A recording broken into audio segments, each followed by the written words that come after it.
ఈరోజు మనం ఒక కథను లోతుగా చర్చిద్దాం. ఇది ఒక రాజు, అతని కొడుకు, ఇంకా ఒక రాజ్యం భవిష్యత్తును మార్చేసిన ఒక యుద్ధం గురించి. అవును. మన దగ్గరున్న మూలాలను చూస్తే ఇది కేవలం అధికారం కోసం జరిగిన పోరాటంలా అనిపించదు. ఒక తండ్రి ప్రేమకు, ఒక రాజు కర్తవ్యానికి మధ్య జరిగిన ఒక ఒక పెద్ద సంఘర్షణ. ఖచ్చితంగా. ఇక్కడ మనం చర్చించబోయేది కేవలం యుద్ధ వ్యూహాలు కాదు, ఎవరు గెలిచారు ఎవరు ఓడారు అని కాదు. కాదు. ఆ నిర్ణయాల వెనుక ఉన్న మానవ భావోద్వేగాల గురించి.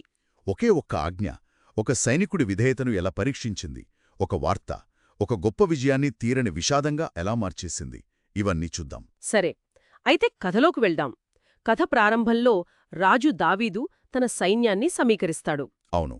ఆ సైన్యాన్ని 3 భాగాలుగా విభజిస్తాడు. యోవాబు, అభిషై, ఇంకా గిత్తీయుడైన ఇత్తై. ఈ 3 సేనాధిపతులు కింద వ్యూహాత్మకంగా ఏర్పాటు చేస్తాడు. అంత సిద్ధమయ్యాక దావీదంటాడు, నేను కూడా మీతో పాటు యుద్ధానికి వస్తానని. ఇది చాలా సహజం, ఒక నాయకుడిగా తన సైన్యంతో కలిసి ఉండాలనుకోవటం. కాని ఇక్కడే ప్రజల స్పందన చాలా ఆసక్తికరంగా ఉంటుంది. అవును, వాళ్ళు ఒప్పుకోరు. రాజుతో అంటారు, నువ్వు రాకూడదు అని. ఆపుతారు. మేము పారిపోయినా ఎవరూ పట్టించుకోరు. మాలో సగం మంది చనిపోయినా పెద్ద నష్టం లేదు. కాని నువ్వు మాలో 10,000 మందితో సమానం. కాబట్టి నువ్వు పట్టణంలోనే ఉండు. చూడండి, ఇది కేవలం రాజుమీద గౌరవంతో చెప్పిన మాట కాదు. దీని వెనుక ఒక పక్కా వ్యూహముంది. వ్యూహమా? అవును. ఒక రాజ్యానికి రాజు ప్లానం అత్యంత కీలకం. ఒకవేళ అతని యుద్ధభూమిలో చనిపోతే ఆ విజయం వచ్చినా అది ఓటమితో సమానమే. రాజ్యం అనాథ అవుతుంది. నిజమే. వారి దృష్టిలో దావీదు ఒక వ్యక్తి కాదు, రాజ్యం యొక్క ఐక్యతకు, స్థిరత్వానికి ఒక చిహ్నం. అతను పట్టణంలో ఉంటే సైన్యం ఓడిపోయినా వారికి తిరిగి వచ్చి పోరాడటానికి ఒక ఆధారముంటుంది. అవును. దావీదు తన 3 సేనాధిపతులను పిలిచి అందరూ వింటుండగా ఒక ఆజ్ఞ ఇస్తాడు. నాకోసం యవ్వనుడైన అబ్షాలోము పట్ల దయగా ఉండండి. ఈ ఒక్క వాక్యంలోనే అసలు సంఘర్షణ మొత్తం దాగి ఉంది. ఆలోచించండి, అబ్షాలోము ఒక తిరుగుబాటుదారుడు, సింహాసనం కోసం తండ్రిపైనే యుద్ధానికొచ్చాడు. అవును, శత్రు. కాని దావీదు అతన్ని శత్రువు అనడం లేదు, యవ్వనుడు అంటున్నాడు. అబ్షాలోము అని పేరు పెట్టి పిలుస్తున్నాడు. ఇక్కడ రాజు మాట్లాడుతున్నాడా లేక ఒక తండ్రి మాట్లాడుతున్నాడా? ఆ రెండింటి మధ్య నలిగిపోతున్నాడు. కరెక్ట్. ఒక రాజుగా రాజ్యాన్ని కాపాడుకోవాలి, కాని ఒక తండ్రిగా కొడుకుని చంపుకోలేడు. ఆ సంఘర్షణంతా ఆ ఒక్క ఆజ్ఞలో తెలుస్తుంది.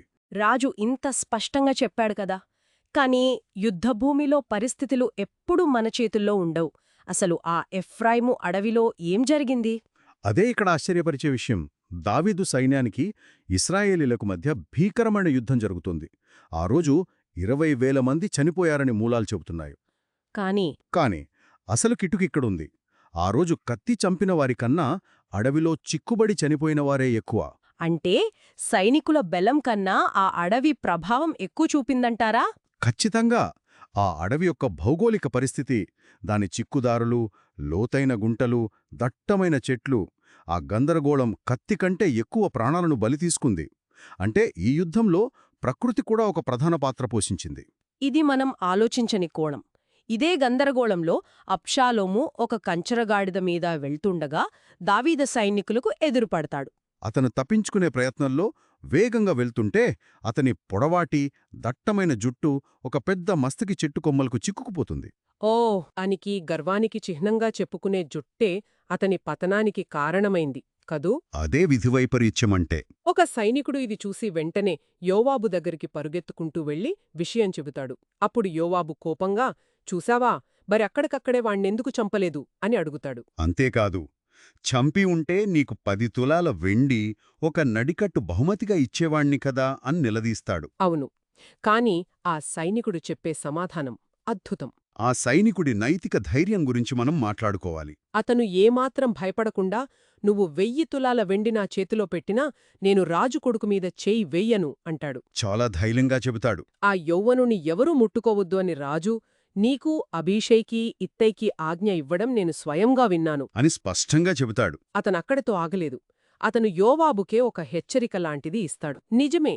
అతనింకా ఇలా అంటాడు, ఒకవేళ నేను మోసం చేసి అతని ప్రాణం తీస్తే ఆ విషయం రాజుకు ఎలాగూ తెలుస్తుంది. అప్పుడు నువ్వే నాకు వ్యతిరేకంగా నిలబడతావు కదా అని. ఒక రకంగా చెప్పాలంటే ఈ తప్పు చేయడానికి నన్ను ప్రోత్సహించి రేపు నువ్వే చేతులు దులుపుకుంటావు అని ముఖం మీదే చెప్పేశాడు. ఒక సామాన్య సైనికుడికి ఎంత ధైర్యం? ఈ సంభాషణలో ఒక పెద్ద ప్రశ్న ఉంది. సైనికుడికి సేనాధిపతి ఆజ్ఞ ముఖ్యమా లేక చక్రవర్తి ఆజ్ఞ ముఖ్యమా? ఆ సైనికుడు రాజు ప్రత్యక్ష ఆజ్ఞకే కట్టుబడ్డాడు. అది అతనే ధర్మం. కాని యోవాబు ఒక సేనాధిపతిగా, ఒక వ్యూహకర్తగా రాజ్యం యొక్క దీర్ఘకాలిక ప్రయోజనాన్ని చూస్తున్నాడు. అంటే అబ్షాలోము బతికి ఉంటే ఈ అంతర్యుద్ధం ఎప్పటికీ ముగిదని, భవిష్యత్తులో మళ్లీ తిరుగుబాట్లు వస్తాయని అతనికి తెలుసు. అతను రాజు వ్యక్తిగత భావాలకు కాకుండా రాజ్య భద్రతకు ప్రాధాన్యతిస్తున్నాడు. అంటే యోవాబు చేసింది రాజ్యక్షేమం కోసమే అంటారా? అతని దృష్టిలో అదే సరైనది. అందుకే అతను నీతో వాదించే సమయం లేదు అని చెప్పి 3 బాణాలు తీసుకుని ఇంకా ప్రాణాలతో చెట్టుకు వేలాడుతున్న అబ్షాలోము గుండెలో గుచ్చుతాడు. అయ్యో! ఆ తర్వాత అతని 10 మంది సైనికులు అబ్షాలోమును చుట్టుముట్టి చంపేస్తారు. అతని శరీరాన్ని అక్కడే అడవిలో ఒక పెద్ద గోతిలో పడేసి దానిపై రాళ్లకుప్ప పోస్తారు. దీంతో యుద్ధం ముగిసింది. యోవాబు బాకా ఊది ఇక సైన్యాన్ని వెనక్కి పిలుస్తాడు. యుద్ధం ముగిసింది. కాని అసలు ఉత్కంఠ ఇప్పుడే మొదలవుతుంది. ఈ వార్తను రాజుకు ఎవరు ఎలా చెప్పాలి? ఇది వార్తను చెప్పడం కంటే వార్తను నిర్వహించడం లాంటిది. యోవాబుకు తెలుసు దావీదుకు ఇది శుభవార్త కాదని. అవును. అహిమయస్సు అనే వ్యక్తి వచ్చి, నేను పరుగెత్తి వెళ్లి రాజుకు ఈ శుభవార్త చెబుతాను అంటాడు. అతను దాన్ని శుభవార్త అనుకుంటున్నాడు. ఎందుకంటే రాజ్యం గెలిచింది. కాని యోవాబు ఈరోజు కాదు, రాజు కొనుకు చనిపోయాడు కాబట్టి నువ్వు ఈ వార్త తీసుకువెళ్లడానికి తగదు అని ఆపుతాడు. ఈ కథలో నన్నెప్పుడూ ఆశ్చర్యపరిచే విషయం ఇదే. ఆ వార్తను చెప్పడానికి ఇద్దరు ఎందుకు పరుగెత్తారు? ఒకరు చెప్తే సరిపోదా? ఇది చాలా మంచి ప్రశ్న. యోవాబు అహిమయస్సును కాపాడటానికి ప్రయత్నిస్తున్నాడు. అతను ఒక మంచి కుటుంబానికి చెందినవాడు. చెడ్డ వార్తను మోసుకొచ్చినవాడిగా రాజు ముందు నిలబడటం యోవాబుకి ఇష్టం లేదు. అందుకే ముందుగా కూషి అనే వ్యక్తిని పంపిస్తాడు. అవును, నువ్వు వెళ్ళి చూసింది రాజుకు చెప్పు అని పంపిస్తాడు. కాని అహిమయస్సు పట్టువతలడు. ఏమైనా సరే నేను కూడా వెళ్తాను అని మళ్ళీ మళ్ళీ అడుగుతాడు. చివరికి యోవాబు విసిగిపోయి సరే వెళ్ళు అంటాడు. ఆ సమయంలో దావీదు పట్టణంలోని 2 గుమ్మాల మధ్య కూర్చుని ఎదురుచూస్తున్నాడు. గోడమీద ఉన్న కావలివాడు ఒంటరిగా ఒకడు పరుగెత్తుకుంటూ రావడం చూసి రాజుకు చెబుతాడు. ఒంటరిగా వస్తున్నాడంటే ఏదో వార్త తెస్తున్నాడని రాజు అంటాడు.